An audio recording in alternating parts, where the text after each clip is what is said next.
তাহলে আমরা দাওয়াত দিব, ঠিক আছে তো ইনশাআল্লাহ? নাকি যে নামাজ পড়ে তারে নামাজে বাধা দিব? আরো কথা বলেন, নামাজ যারা পড়ে তাদেরকে আরো নামাজে বাধা দিব নাকি? এখন তো এই দাওয়াত তো চলতেছে, এই দাওয়াত তো চলতেছে। মুসলমান মুসলমান মুসলমান, কিন্তু উম্মত নামাজ পড়বে না। নামাজ পড়াটাকে এখন নামাজ পড়াটা, নামাজ পড়তে বলাটা, নামাজের দাওয়াত দেওয়াটা, এখন এইটাকে বেআইনি বলা হয়। এটাকে কি বলা হয়? কথা বলে না। এটাকে কি বলা হয়? বলে যে এটা তো বেআইনি কথাবার্তা, এটা তো আইন বিরোধী কথাবার্তা। তাহলে নামাজ পড়তে বলা, আল্লাহর গোলাম, আল্লাহটা খাবে, আল্লাহটা পড়বে। আল্লাহ বলছে আল্লাহকে সেজদা করা লাগবে। এখন আপনি যদি বলেন যে আল্লাহকে সেজদা করো, এটা হলো বেআইনি। এটা কি? এটা হলো বেআইনি। আমি আল্লাহর বিধান মতো চলবো, আমাকে কেউ বাধা দিলে এইটা বেআইনি হয় না। কাউকে যদি আমি আল্লাহর বিধান মতো চলতে বলি, এইটা হলো এখন বেআইনি। এবার বুঝছেন যে আমাদের অবস্থা? আল্লাহ তাআলা জাতিকে হেদায়েত দান করেন। কথা বলেন ঠিক না? ঠিক। আল্লাহ তাআলা উম্মতকে হেদায়েত দান করেন। আল্লাহ তাআলা দুনিয়ার মানুষগুলিকে সতর্ক করার জন্য যে বারবার বারবার পয়গম্বর পাঠাইতেন, ওই পয়গম্বর পাঠানোর পদ্ধতি আল্লাহ তাআলা খতম করে দিয়েছেন। খাতামুন নবীন পাঠাই আল্লাহ তাআলা, শেষ নবীকে পাঠাই আল্লাহ তাআলা নবুয়তের সিলসিলা খতম করে দিয়েছেন, নবুয়তের সিলসিলায় তালা লাগাই দিয়েছেন। এখন তো উম্মতকে সতর্ক করার জন্য, উম্মতকে আমলের প্রতি উদ্বুদ্ধ করার জন্য পয়গম্বর আসবে না। এই গাফিল উম্মতকে সতর্ক করবে কে? এই জন্য আল্লাহ তাআলা প্রত্যেক ইমানদারের উপর দায়িত্ব দিয়ে দিয়েছেন, প্রত্যেক ইমানদারের উপর দায়িত্ব দিয়ে দিয়েছেন। ইমানদার রে, কেবলমাত্র তুমি ইমান আনলে আর নামাজ পড়লে চলবে না, বরঞ্চ তোমার আশেপাশে সকলকে নামাজের দাওয়াত দেওয়া লাগবে, হজের দাওয়াত দেওয়া লাগবে, কালিমার দাওয়াত দেওয়া লাগবে, ঘুষ ছাড়ার দাওয়াত দেওয়া লাগবে, সুদ ছাড়ার দাওয়াত দেওয়া লাগবে, হজের দাওয়াত দেওয়া লাগবে, পর্দার দাওয়াত দেওয়া লাগবে, কুরবানির দাওয়াত দেওয়া লাগবে। পয়গম্বর আসবে না, উম্মতের উপর জিম্মাদারি দিয়ে দিচ্ছেন। এখন উম্মত নবীওয়ালা উম্মত, এই কারণে নবীর যত কাজ আছে উম্মতকে সমস্ত কাজগুলি আঞ্জাম দেওয়া লাগবে। কথা বলেন ঠিক না ঠিক? যে ইমানের ভিতর নাই তাকে ইমানের দাওয়াত দিব, আর যে ব্যক্তি ইমানে আছে কিন্তু ইমানের শর্ত পুরা করার মধ্যে নাই, ইবাদতের মধ্যে নাই, তাকে ইবাদতের দাওয়াত দিব। কথা বলেন ঠিক না ঠিক?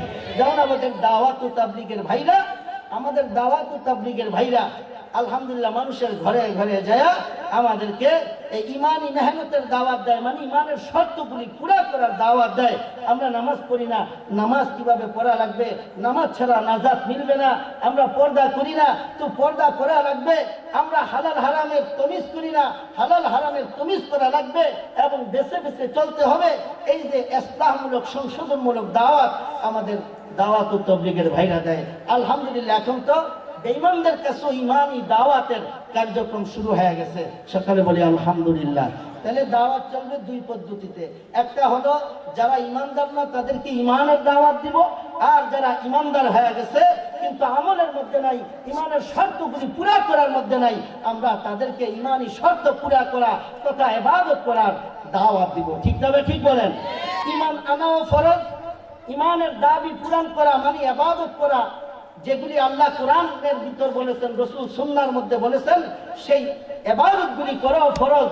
আর ইবাদত করা যেমন ফরজ, ইমান আনা যেমন ফরজ, ইমানের দাওয়াত দেওয়া, ইবাদতের দাওয়াত দেওয়া এইটাও ফরজ।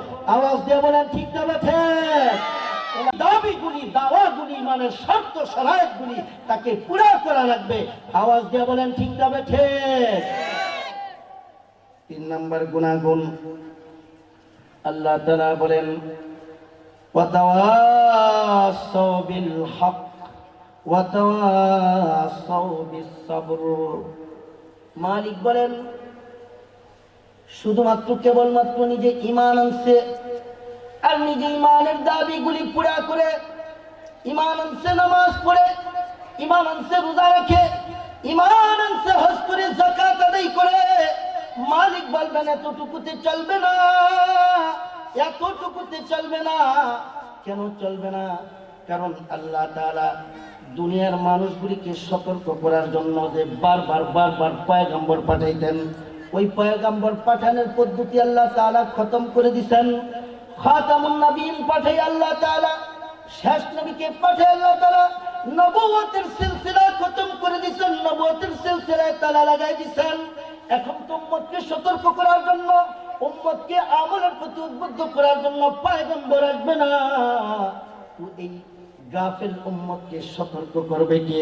এই জন্য আল্লাহ তাআলা প্রত্যেক ইমানদারের উপর দায়িত্ব দিয়ে দিয়েছেন, প্রত্যেক ইমানদারের উপর দায়িত্ব দিয়ে দিয়েছেন, ইমানদার রে, কেবলমাত্র তুমি ইমান আনলে আর নামাজ পড়লে চলবে না, বরঞ্চ তোমার আশেপাশে সকলকে নামাজের দাওয়াত দেওয়া লাগবে, হজের দাওয়াত দেওয়া লাগবে, কালিমার দাওয়াত দেওয়া লাগবে, ঘুষ ছাড়ার দাওয়াত দেওয়া লাগবে, সুদ ছাড়ার দাওয়াত দেওয়া লাগবে, হজের দাওয়াত দেওয়া লাগবে, পর্দার দাওয়াত দেওয়া লাগবে, কুরবানির দাওয়াত দেওয়া লাগবে। কারণ এগুলি পয়গম্বরের কাজ, পয়গম্বর আসবে না, উম্মতের উপর জিম্মাদারি দিয়ে দিচ্ছেন। এখন উম্মত নবীওয়ালা উম্মত, এই কারণে নবীর যত কাজ আছে উম্মতকে সমস্ত কাজগুলি আঞ্জাম দেওয়া লাগবে। কথা বলেন ঠিক না ঠিক? তাহলে আমাদের সকলকে দাওয়াতের কাজ করা লাগবে। এখন দাওয়াতের কাজ চলবে দুই পদ্ধতিতে। কথা বলেন কয় পদ্ধতিতে? কথা বলেন কয় পদ্ধতিতে? একটা হলো বেঈমানকে ইমানের দাওয়াত দেওয়া। বেঈমানকে, কথা বলে না, বেঈমানকে কিসের দাওয়াত দিব? যে ইমানের ভিতর নাই তাকে ইমানের দাওয়াত দিব।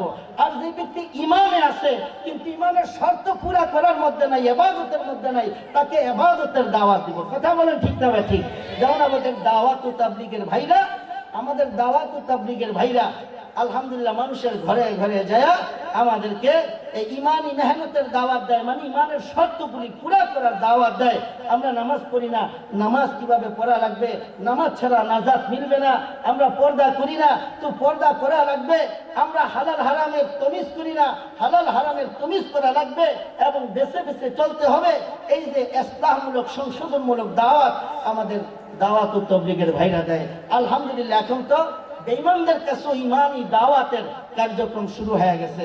সকালে বলি আলহামদুলিল্লাহ। তাহলে দাওয়াত চলবে দুই পদ্ধতিতে। একটা হলো যারা ইমানদার না তাদেরকে ইমানের দাওয়াত দিব, আর যারা ইমানদার হয়ে গেছে কিন্তু আমলের মধ্যে নাই, ইমানের শর্তগুলি পুরা করার মধ্যে নাই, আমরা তাদেরকে ইমানি শর্ত পুরা করা তথা ইবাদত করার দাওয়াত দিব। ঠিক তবে ঠিক বলেন? তাহলে এই দাওয়াতের কাজ হলো ফরজ। কথা বলেন ঠিক তবে ঠিক? ইমান আনাও ফরজ, ইমানের দাবি পূরণ করা মানে ইবাদত করা, যেগুলি আল্লাহ কোরআনের ভিতর বলেছেন, রাসূল সুন্নাহর মধ্যে বলেছেন, সেই ইবাদতগুলি করাও ফরজ। আর ইবাদত করা যেমন ফরজ, ইমান আনা যেমন ফরজ, ইমানের দাওয়াত দেওয়া, ইবাদতের দাওয়াত দেওয়া এইটাও ফরজ। আওয়াজ দিয়ে বলেন ঠিক তবে ঠিক? তাহলে আমরা উভয়ে দাওয়াতি কাজ আঞ্জাম দেওয়া লাগবে। কথা বলেন ঠিক না ঠিক? তাইলে একজনকে নামাজের দাওয়াত দেওয়া এটা ইমানি দাবি। কথা বলেন ঠিক না ঠিক? একজনকে পর্দার দাওয়াত দেওয়া এটা ইমানি দাবি। কথা বলেন ঠিক না ঠিক? তাহলে আমাদেরকে দাওয়াত দেওয়া ফরজ, ইমানি দাওয়াত দেওয়া, নামাজের দাওয়াত দেওয়া, রোজার দাওয়াত দেওয়া, হজের দাওয়াত দেওয়া, ইলম শিক্ষা করার দাওয়াত দেওয়া, দাওয়াত ও তাবলীগের কাজ করার দাওয়াত দেওয়া, এই দাওয়াত দেওয়া এটা আমাদের ইমানি দায়িত্ব এবং এটা আমাদের উপর ফরজ। কথা বলেন ঠিক না ঠিক? তাহলে আমরা দাওয়াত দিব, ঠিক আছে তো ইনশাআল্লাহ? নাকি যে নামাজ পড়ে তারে নামাজে বাধা দিব আরো? কথা বলেন, নামাজ যারা পড়ে তাদেরকে আরো নামাজে বাধা দিব নাকি? এখন তো এই দাওয়াত তো চলতেছে, এই দাওয়াত তো চলতেছে। মুসলমান মুসলমান মুসলমান কিন্তু উম্মত নামাজ পড়বে না। নামাজ পড়াটাকে এখন, নামাজ পড়াটা, নামাজ পড়তে বলাটা, নামাজের দাওয়াত দেওয়াটা এখন এইটাকে বেআইনি বলা হয়। এটাকে কি বলা হয়? কথা বলে না। এটাকে কি বলা হয়? বলে যে এটা তো বেআইনি কথাবার্তা, এটা তো আইন বিরোধী কথাবার্তা। তাহলে নামাজ পড়তে বলা, আল্লাহর গোলাম, আল্লাহটা খাবে, আল্লাহটা পড়বে, আল্লাহ বলছে আল্লাহকে সেজদা করা লাগবে। এখন আপনি যদি বলেন যে আল্লাহকে সেজদা করো, এটা হলো বেআইনি। এটা কি? এটা হলো বেআইনি। আমি আল্লাহর বিধান মতো চলবো, আমাকে কেউ বাধা দিলে এইটা বেআইনি হয় না। কাউকে যদি আমি আল্লাহর বিধান মতো চলতে বলি, এইটা হলো এখন বেআইনি। এবার বুঝছেন যে আমাদের অবস্থা? আল্লাহ তাআলা জাতিকে হেদায়েত দান করেন। কথা বলেন ঠিক যাবে ঠিক? আল্লাহ তাআলা উম্মতকে হেদায়েত দান করেন। তাহলে দাওয়াতের কাজ এটা ফরজ। আমরা দাওয়াতের কাজ করবো তো ইনশাআল্লাহ? কথা বলেন করবো তো ইনশাআল্লাহ? দাওয়াতের কাজ কার সাথে করব? কথা বলে না, কার সাথে করব? নবীওয়ালা কাজ, নবীর সাথে করতে হবে। তো নবী তো চলে গেছেন, নবীর জায়গার ভিতরে ওলামায়ে কেরামকে বসায় গেছেন। কথা বলে না ঠিক না ভাই? ঠিক কথা বলেন, ঠিক না ভাই? ঠিক। নবী চলে গেছেন, নবী তো নাই, কিন্তু নবীর জায়গায় নবী বসান নাই, আল্লাহ বসাইছেন। আল্লাহ নবীর জায়গায় ওলামায়ে কেরামকে বসাইছেন। ওলামায়ে কেরাম নবী না, তবে নবীর দায়িত্ব পালন করার জন্য নবীর স্থলাভিষিক্ত। কথা বলেন ঠিক না ভাই? ঠিক। তাইলে ওলামায়ে কেরামকে মানা, নবীকে মানা। কথা বলেন ঠিক না ভাই? ঠিক। ওলামায়ে কেরামকে মানা মানে কাকে মানা? ওলামায়ে কেরামের মাধ্যমে নবীকে মানা। কথা বলেন ঠিক না ভাই? ঠিক। আর নবীকে মানা মানে নবীর মাধ্যমে আল্লাহকে মানা। পরিষ্কার কথাবার্তা। কথা বলেন ঠিক না ভাই? ঠিক। এই চতুর্থ কাজ, চতুর্থ গুণাগুণ কি? আল্লাহ তাআলা বলেন ওয়াতাওয়াসাউ বিল হাক্কি ওয়াতাওয়াসাউ বিস সাবর। আল্লাহ তাআলা জানেন আপনি যখন ঈমান আনবেন তো আপনার শত্রু বেড়ে যাবে। আপনি যখন আমল করবেন, ইবাদত করবেন, ঈমানের শর্তগুলি পুরা করবেন, আপনার শত্রু বেড়ে যাবে। আপনি যখন দাওয়াতি কাজ করবেন তো শত্রু আরো বেড়ে যাবে, আর পিছনে লেগে যাবে। তো মালিক বলেন যখন ঈমান আনলার শত্রু লাগা গেল, যখন ঈমানি শর্তগুলি পুরা করার জন্য নাইমা গেল, তখন তোমার শত্রু আরো দ্বিগুণ হয়ে গেল। আর যখন দাওয়াতের ময়দানে নাইমা গেল তো তোমার দুশমন আরো বাইরে গেল। এখন এই চতুর্মুখী দুশমন দেখা তুমি কি কাজ স্টপ করে দিবা? চতুর্মুখী দুশমনের মোকাবেলা করতে যা তুমি কি কাজ ছেড়ে দিবা? ঈমান ত্যাগ করে ফেলবা? ইবাদত থেকে পিছু হইতে যাবা? আর দাওয়াত দেওয়া বন্ধ করে দিবা? মালিক বলেন না না না না না না না, ঈমানও ছাড়া যাবে না, ইবাদতও ছাড়া যাবে না, দাওয়াতও ছাড়া যাবে না। তাহলে কি করা লাগবে? মালিক বলেন মালিক ঈমান আনা যেমন ফরজ, ঈমানের দাওয়া পুরা করা যেমন ফরজ, দাওয়াত দেওয়া যেমন ফরজ, এই সব কাজগুলি করতে যায় যত বাধা বিপত্তি আসবে তো কাজ ছাইরা না দিয়া সবর করাও ফরজ। কথা বলেন ঠিক যাবে? ঠিক। আল্লাহ তাআলা বলেন শুধু নিজেই সবর করবে না, ওয়াতাওয়াসাউ বিস-সাবর, সবরের প্রতি মানুষকে উদ্বুদ্ধ করা লাগবে। মানুষ যাতে বিপদের সম্মুখীন হইয়া ঈমান হারা হইয়া না যায়, মানুষ যাতে বিপদের সম্মুখীন হইয়া আমল থেকে দূরে সরে না যায়, মানুষ যাতে বাধা বিপত্তি পায়া দাওয়াত দেওয়া বন্ধ করে না দেয়, এই জন্য ইমানদারদেরকে, ইবাদত করে নেওয়ালাদেরকে, দাওয়াত দিয়ে নেওয়ালাদেরকে সবরেরও দাওয়াত দেওয়া লাগবে, সবরের প্রতি ডাকা লাগবে। নিজেও সবর করবে, অন্যকে সবরের প্রতি উদ্বুদ্ধ করবে। আল্লাহর কসম, আল্লাহর পয়গম্বর যদি সবর না করতেন তো ঈমান কিয়ামত পর্যন্ত আসার কোনো ব্যবস্থা ছিল না। আওয়াজ দিয়ে বলেন ঠিক যাবে? ঠিক। আল্লাহর পয়গম্বর যদি সবর না করতেন, কারণ নবী বলেছেন মা উজিয়া নাবিয়্যুম মিসলা মা উজিতু, মা উজিয়া নাবিয়্যুম মিসলা মা উজিতু। নবী বলেন আমাকে দ্বীনের জন্য, ঈমানের জন্য এত কষ্ট দেওয়া হয়েছে যত কষ্ট কোনো পয়গম্বরকে দেওয়া হয় নাই। নবী বলেছেন আমাকে এত কষ্ট দেওয়া হয়েছে যত কষ্ট আর কোনো পয়গম্বরকে দেওয়া হয় নাই। তাহলে এত কষ্ট পাওয়ার পরে নবী কাজ ছাড়ে নাই, ঈমান ছাড়ে নাই, দাওয়াত ছাড়ে নাই, নবী সবর করেছেন। সবর উম্মতের সামনে সবরের আমল রেখে গেছেন। উম্মত রে, ঈমান আনবা তো শত্রু আসবে, সবর করো। দাওয়াত দিবা তো শত্রু আসবে, সবর করো। কিন্তু দাওয়াতও ছাড়বা না, ঈমানও ছাড়বা না, ইবাদতও ছাড়া যাবে না। আওয়াজ দিয়ে বলেন ঠিক না ঠিক? এই জন্য সবর করা লাগবে। এই সবরের মানে কাজ ছেড়ে দেওয়া না। সবরের মানে কাজ ছেড়ে দিয়া চুপ থাকা। কথা বলেন, সবরের মানে কি? কাজ ছেড়ে দেওয়া না। সবরের মানে হলো কাজের ভিতর অটল থাকা, অটল থাকা। আমরা তো মনে করি সবর মানে হলো এই এখন আমাকে এই মসজিদে ঢুকতে দেয় না, তো এখন আমি মসজিদে ঢুকতে দেয় না যে এই মসজিদে আমি আর ঢুকবো না, আর তার বিরুদ্ধে কিছু বলবো না, বাস এটা হলো সবর না। এটার নাম সবর না। সবর হলো আমি আমার কাজে অটল থাকতে হবে। একবার আমাকে বাধা দিছে, আবার ঢুকার চেষ্টা করতে হবে। ডান দিকের দরজা দিয়ে আমাকে বাধা দিছে, তো বাম দিকের দরজা দিয়ে ঢুকার চেষ্টা করা লাগবে। বাম দিকের দরজায় আমাকে বাধা দিছে, তো মাঝখানের দরজা দিয়ে ঢুকার চেষ্টা করা লাগবে। সকল দরজা দিয়ে আমাকে বাধা দিছে, তো নতুন দরজা খুলে ওই দরজা দিয়ে প্রবেশ করার চেষ্টা করার নাম, এটার নাম হলো সবর। কাজ ছেড়ে দেওয়ার নাম সবর না। আওয়াজ দিয়ে বলেন ঠিক না বেঠে?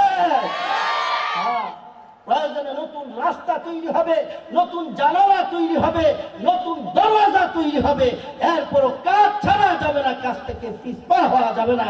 আওয়াজ দিয়ে বলেন ঠিক না বেঠি? তাহলে মসজিদ ভাঙ্গা দিছে, নামাজ বন্ধ হয়ে যাবে? কথা কয় না। মসজিদ ভেঙে দিছে, নামাজ বন্ধ হয়ে যাবে, এটার নাম সবর? মসজিদ ভেঙে দিছে, আমি আর নামাজ পড়বো না, আল্লাহর কসম তা নয়। মসজিদ ভেঙে দিছে, ঘরে নামাজ পড়ো। ঘরে নামাজ পড়া যায় না, মাঠে ময়দানে নামাজ পড়ো। মাঠে ময়দানে নামাজ পড়া যায় না তো পাহাড়ে নামাজ পড়ো। পাহাড়ে পড়তে যায় না তো আলাদা মসজিদ বানাও। কাজ বন্ধ করা যাবে না, দাওয়াত বন্ধ করা যাবে না। এইটার নাম হলো, কাজের উপর অটল থাকার নাম হলো সবর। আওয়াজ দিয়ে বলেন ঠিক না ঠিক? হ্যাঁ, আল্লাহ তাআলা বলেন, এই কথা বলতে যে আল্লাহ তাআলা ইতিহাসের সাক্ষী কসম খাইছেন, ঠিক না ঠিক? কথা বলে না। এই কথাগুলি বলার আগে আল্লাহ তাআলা কিসের শপথ খাইছেন? কথা বলে না, কথা বুঝেন না? আল্লাহ তাআলা ইতিহাসের শপথ খেয়েছিলেন না? এই ইতিহাসের শপথ কেন খাইলেন আল্লাহ তাআলা? আল্লাহ তাআলা বুঝাইতে চান, উম্মত ইতিহাসের কসম আমি কেন খাইছি জানো? যে আমি আল্লাহর এই কথাগুলি যদি তোমাদের বিশ্বাস না হয়, তাহলে ইতিহাসের পৃষ্ঠা তোমরা উল্টে দেখো, আমার কথার প্রমাণ পাবে, আমার কথার প্রমাণ পাবে। আল্লাহু আকবার বলেন। আল্লাহ তাআলা শুরুতে ইতিহাসের শপথ, আল্লামা ফখরুদ্দিন রাজি রাহমাতুল্লাহ আলাইহি বলেন, আল্লাহ ইতিহাসের শপথ এই কারণে খেয়েছেন যে বান্দা, আমার কথা তোমার যদি বিশ্বাস না হয়, ইতিহাসে প্রমাণ আছে, ইতিহাসের পৃষ্ঠা উল্টাও তো আমি আল্লাহ, আমি রবের কথার প্রমাণ পাবে যে যারা এই চার কাজ, এই চার গুণ বিশিষ্ট হবে না, তাদের ক্ষতি নিশ্চিত অনিবার্য। এই কথাটা তোমার বুঝে আসবে, ইতিহাসের পৃষ্ঠা উল্টাও। তো আসেন আমরা একটু ইতিহাসের পৃষ্ঠা উল্টাই। ইতিহাসের পৃষ্ঠা উল্টাইলে একটু পিছনে গেলে আমরা দেখবো আল্লাহর একজন পয়গম্বর আছে, ইউশা ইবনে নুন। আল্লাহর এক পয়গম্বরের কি নাম? কথা বলে না। কি পয়গম্বরের নাম নিলে গুনাহ হবে না আপনাদের? না আমার সাথে রাগ টাগ করছেন না? কোনো রাগ করছেন? কথা বলেন না কেন? বাসার থেকে নিয়ত করে আসতেন যে কথা বলার জন্য তো হুজুরের দাওয়াতই দিছে, এ কথা যা বলেন হুজুর বলবে, আমরা তো শুনতে দেবো, আমরা শুধু শুনবো, আমরা বলবো কেন? এরকম নিয়ত করে আসতেন না কোনো বাসার থেকে? তাহলে মাঝে মাঝে আমার সাথে দুই একটা কথা বলা যাবেন ইনশাআল্লাহ? আসলে বলা যাবে না। তাহলে বলেন তো আল্লাহর এক পয়গম্বরের কি নাম বলছি আমি? ইউশা ইবনে নুন। তাফসীরুল মাআরিফুল কোরআন আল্লামা ইদ্রিস কান্দলবী রহমতুল্লাহ আলাইহি লিখছেন, তিনিও নাম দিয়েছেন তাফসীরের মাআরিফুল কোরআন। আবার পাকিস্তানের গ্র্যান্ড মুফতি ছিলেন তকি উসমানী সাহেবের আব্বাজান, বর্তমান হালের বিশ্বনন্দিত মুফতি তকি উসমানী সাহেবের আব্বাজান আল্লামা মুফতি শফি সাহেব রহমতুল্লাহ আলাইহি, তিনিও তাফসিরে মাআরিফুল কোরআন নামে তাফসির লিখেছেন। এই কিতাবে এই ঘটনা আছে যে আল্লাহ তাআলা ইউশা ইবনে নুন আলাইহিস সালামের কাছে ওহী প্রেরণ করছেন কি, যে এই তোমার 1,00,000 উম্মতের উপর একটা গজব আসবে, বিপদ আসবে, এরপরে 1,00,000 উম্মত একসাথে মারা যাবে। ওনার উম্মতি আছে 1,00,000, পুরা 1,00,000 উম্মত একসাথে মারা যাবে। এখন উনি আল্লাহকে জিজ্ঞেস করতেছেন যে আল্লাহ, আমার এই 1,00,000 উম্মতের ভিতর 40,000 তো ইমানদার, 60,000 হলো কাফের। এখন 60,000কে আমি দাওয়াত দিছি, এই তারা ইমান আনে না, এখন তাদের উপর আসমানি গজব আসবে, তারা মারা যাবে, এটা তো যুক্তিসঙ্গত। তাদেরকে আমি ইমানের দাওয়াত দিচ্ছি, তারা ইমান আনে না, এখন তাদের উপর আপনার গজব আসাটা এটা স্বাভাবিক। কিন্তু 40,000 তো 1,00,000-এর ভিতরে 40,000 তো ইমান আয় না, তারা আমার সাথে ইমান আইনা ইমানি আমলগুলি তারা করতেছে। এখন আপনি এই সবার উপর গজব কেন দিবেন? 40,000কে বাঁচাই রাখেন, 60,000-এ মাইরালান গজব দিয়া, কোনো অসুবিধা নাই। 40,000 যেহেতু ইমান আছে, এদেরকে বাঁচাই রাখেন। আল্লাহ তাআলা ওহী পাঠাইছেন ইউশা ইবনে নুন আলাইহিস সালামকে। আল্লাহ তাআলা ইউশা ইবনে নুন আলাইহিস সালামকে জিজ্ঞেস করেন, আমি যে জান্নাত বানাইছি এ তোমার 40,000-এর জন্য না ওই 60,000-এর জন্য হিসাব করে বানাইছি? কাজে না, জান্নাত তো আপনি সবার জন্যই বানাইছেন, জান্নাত বড় বানাইছেন, জান্নাত বেশি বানাইছেন। জান্নাতের সংখ্যা কম না বেশি? কথা বলে না, জান্নাতের সংখ্যা কম না বেশি? জান্নাত কি জাহান্নাম থেকে ছোট না আরো বেশি বড় বড়? তাহলে জান্নাতের সংখ্যাও বেশি, জান্নাত আকারেও বড়। এতে বোঝা যায় আল্লাহ চায় সব মানুষ যাতে জান্নাতে যে আরামে থাকতে পারে। ঠিক না ভাই? ঠিক। আল্লাহর কোনো বান্দার সাথে কি দুশ্মনী আছে নাকি? তাহলে আল্লাহর মায়ের আর বাবার কোনো সন্তানের প্রতি যেমন মা আর বাবার কোনো দুশ্মনী থাকে না, সব বান্দার প্রতি মা বাবা থেকেও আল্লাহর দরদ আরো হাজার না কোটি কোটি গুণ বেশি। ঠিক তবে ঠিক বলেন, আল্লাহর দরদ যদি বান্দার প্রতি না থাকতো, আল্লাহর কসম মসজিদ ভেঙে দিবা তো দূরের কথা, মসজিদের মিনার ভেঙে দিবা তো দূরের কথা, মসজিদের মাঠ ভেঙে হিন্দুত্ববাদের পতাকা উড়াবাতে দূরের কথা। আরে আল্লাহ তাআলা যেই নাফরমানি তোমরা করো, আল্লাহটা খায়া পয়রা আল্লাহকে আল্লাহ মানো না, রব মানো না, নিজ হাতে মূর্তি বানায় ইবাদত করো, বলে একটা শ্বাস ফেলে আরেকটা শ্বাস নেওয়ার সুযোগ আল্লাহ তাআলা দিত না যদি আল্লাহ বান্দার প্রতি দয়াবান না হতো। ঠিক তবে ঠিক বলে, এত সুযোগ আল্লাহর গোলামরা আল্লাহর কুদরতি পায়ে সেজদা দিয়া গোলামি করবে, আর ওই মসজিদ ভেঙে দিবা, এরপরও দুনিয়ায় তোমরা বেঁচে থাকবা, তোমাদের উপর আল্লাহর গজব আসবে না, তা হতেই পারে না। বাকি কথা হলো আল্লাহ তো আল্লাহর থেকে দয়া তো বান্দার জন্য আর কারো বেশি নাই। কথা বলেন ঠিক যাবে ঠিক? আল্লাহ তাআলা বলেন জান্নাত তো আমি সবার জন্য বানাইছি, কিন্তু এই 40,000 ঈমান আনার পরও তাদের উপর গজব আসবে, তারা গজব থেকে বাঁচতে পারবে না। তার কারণ হলো এই 40,000 60,000-এর সাথে এ বলে একেবারে খোলামেলা চলাফেরা করে 40,000-এর দিলের ভিতর 60,000-কে জাহান্নামের আগুন থেকে বাঁচানোর কোনো ফিকির আর দরদ নাই। এই ফিকির আর দরদ না থাকার কারণে এই 60,000-এর উপর যেই গজব আসবে, 40,000 ঈমানদারের উপরও সেই গজব আসবে। এতে বোঝা যায় শুধু ঈমান আনা আল্লাহর আযাব আর গজব থেকে বাঁচা যথেষ্ট নয়। ঈমান আনার পরে ঈমানি দাবিগুলি পুরা করতে হবে, ইবাদত করতে হবে, সবর করতে হবে, দাওয়াত দিতে হবে দিনের। আওয়াজ দিয়ে বলেন ঠিক তবে ঠিক। ওয়া তৌফিক ইল্লা বিল্লাহ, মা আলাইনা ইল্লাল বালাগ।